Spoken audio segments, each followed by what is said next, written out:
La glacière, disons, de Kéroman, c'est un peu notre Fujiyama à nous. Hein, c'était le monument historique de Kéroman, du port de pêche, puisqu'elle avait un siècle, datait de 1920. Donc c'était que j'ai vu fonctionner étant gosse après la guerre. Toute la glace était fabriquée là et partait encore dans les grands chalutiers à charbon, à vapeur et après diesel. Et puis petit à petit, les techniques ayant évolué, les bateaux ont fabriqué leur glace à bord. Et puis il y a d'autres petites glacières, il y a eu des petites glacières qui sont montées pour approvisionner les bateaux très rapidement. C'est une évolution de la technique de fabrication de la glace. Entre parenthèses, pour les nostalgiques de la glacière, ils peuvent toujours aller à Saint-Pierre-et-Miquelon, où il y a exactement le même modèle qui était destiné à approvisionner les chalutiers en glace de l'entre-deux-guerres qui faisaient la morue entre Terre-Neuve et Saint-Pierre-et-Miquelon. Elle est complètement abandonnée. J'ai fait un reportage une fois à télé, c'est étonnant. Tout ce paysage du port de pêche vous a beaucoup inspiré, vous en avez fait un livre? J'y suis depuis, je suis rentré après la guerre à Lorient, étant gosse. J'avais déjà un vélo où une de mes premières sorties a été le port de pêche. Il m'a toujours fasciné par son activité et puis depuis je ne l'ai pratiquement jamais quitté. Vous en avez fait un livre il y a quelques années? Avant de faire le livre, j'ai fait beaucoup de dessins. Moi je suis dessinateur et peintre, d'abord dessinateur. J'ai toujours, depuis que je suis gosse, je dessine. À l'âge de 12-15 ans, j'ai commencé à dessiner sur des cahiers de croquis parce que c'est comme ça. J'étais plus doué pour ça que pour faire du piano ou bien devenir astronome, quoi. Et des dessins et donc des peintures aussi? Alors les dessins, après les peintures ont suivi, et après il y a eu l'école des beaux-arts, les métiers d'art, l'académie, et puis le développement avec d'autres sujets. C'était un sujet parmi d'autres. Oui, on pourrait parler de toutes les évolutions de votre peinture au fil du temps, hein. Ouais. Y compris vers l'abstraction. Toute la période de ce qu'on appelle l'abstraction, étant jeune, ça m'a beaucoup intéressé. Je croyais beaucoup qu'on pouvait développer la technique de la peinture en approfondissant dans le domaine de la non-figuration, c'est-à-dire l'abstraction.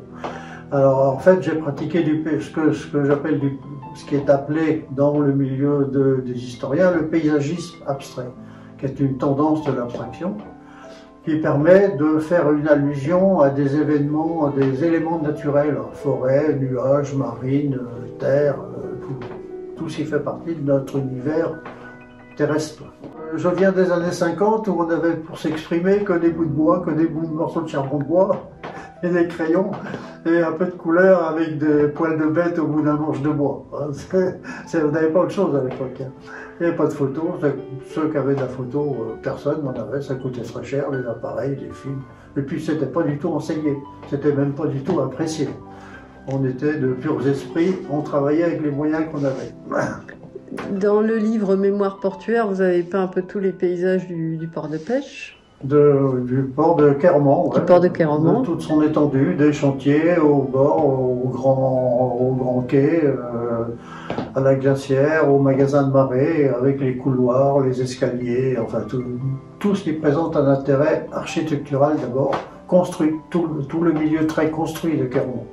On le sait peut-être moins, mais vous avez aussi fait des portraits de pêcheurs ou de leurs bateaux. Alors, les portraits avec les gens, je m'entendais assez bien. Comme j'ai appelé dans le bouquin, comme j'ai signalé dans la presse, à Kéroman, j'étais un ouvrier de tableau. Je vivais dans le milieu ouvrier.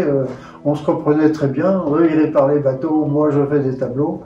Et puis, on s'entendait bien sur la finalité de l'objet, qui est d'abord, ne l'oublions pas, une peinture surtout très sentimentale. C'est un sujet qui s'y prête peut-être pas, moi j'ai toujours bien senti profondément. Et c'est ce qui m'a passionné pendant ces dizaines d'années, des années 50 jusqu'aux années 2010. Des peintures ou des dessins sur Kéroman et tout ce secteur-là, vous en avez à vendre ou pas? Aucun, il ne reste plus rien. Toutes les peintures ont été achetées par des amateurs, ça a eu des dons, et puis la société du port de pêche, la Seine, a pratiquement acquis tout l'ensemble de l'exposition qui figure dans la salle Henri Verrières et dans les bureaux de la Seine à Kéroman. Et tous les œuvres, ce qu'on appelle les œuvres sur papier, les dessins, les gouaches, les lavis, les aquarelles, sont aux archives de la ville de Lorient. Elles sont d'ailleurs visibles sur le site de la ville, sur le site des archives municipales de la ville de Lorient. Et donc dans ce livre Mémoire portuaire qu'on peut toujours se procurer. Voilà.